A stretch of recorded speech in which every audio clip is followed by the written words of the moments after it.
Good morning అందరికీ. నేనైతే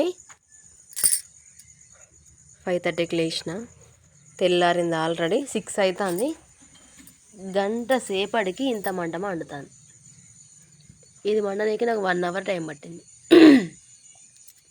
ఇవాళ తొందరగా ఎందుకు లేచిన అంటే ఇవాళ మంగళవారం కదా, గుడికి పోవాలి.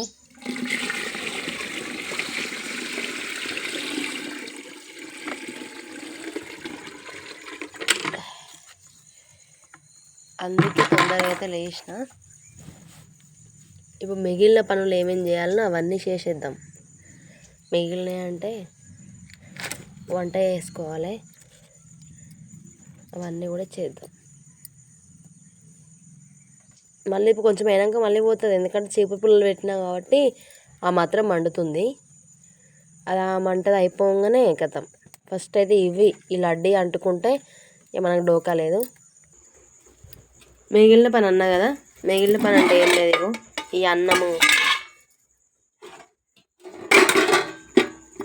ఈ కూర బోళ్ళు ఇవన్నీ బయట వేయాలి. బయట వేసి అన్నమును కూర ఉండాలి. ఈ తోముడు మాత్రం నా బాధ్యత కాదు. నా పని అంతా ఊడవడం. మా అమ్మ వాళ్ళు అయితే 4 గంటలకే పాలగా పోతారు. వాళ్ళు వచ్చే వరకు అయితే మేము వంట చేసుకొని గుడికి పోవాలి. వంట చేయాలి కాబట్టి ఫస్ట్ అయితే గ్యాస్ అయితే తుడుచుకోవాలి.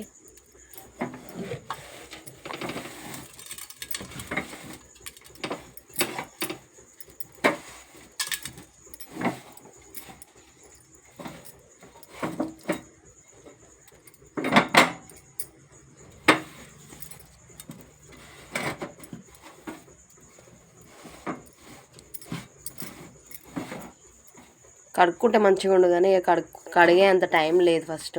ఎందుకంటే రోజు స్కూల్కి లేట్ అవుతుంది. ఈ టీచర్ కనీసం ఎండగొట్టినప్పుడు తొందర రావచ్చు కదా మేడం అంటుంది.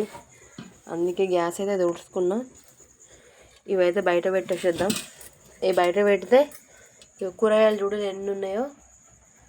ఈ ఫ్రిడ్జ్ లేక ఇవన్నీ అయితే మస్తు ఖరాబ్ అవుతాయి. పచ్చిమిర్చి ఆల్రెడీ ఖరాబ్ అయినాయి. కొత్తిమీర, ఇళ్ళ బెండకాయలు ఇవన్నీ ఉన్నాయి. వాళ్ళ పప్పు, బుడంకాయలు అవన్నీ ఉన్నాయి. టమాటాలు చూడలు ఎన్ని ఉన్నాయో. ఇవన్నీ ఖరాబే, అంటే కొన్ని మళ్ళీ మంచిగా అల్లగే ఏరుకోవాలి. మా ఇంట్లో అయితే ఎక్కువ ఖరాబ్ అవుతాయి. అన్నీ ఖరాబ్ అవుతాయి అంటే వాడడం లేక. ఇవి తెస్తుంది, మళ్ళీ వీటితో పాటు చికెన్, కోడిగుడ్లో తెస్తుంది. ఇవన్నీ ఉండగా నేను కోడిగుడ్లు తెచ్చింది ఒక 10-15 కాల చూడండి. ఇంకా కొంచెం మిగిలే ఉన్నది కూర.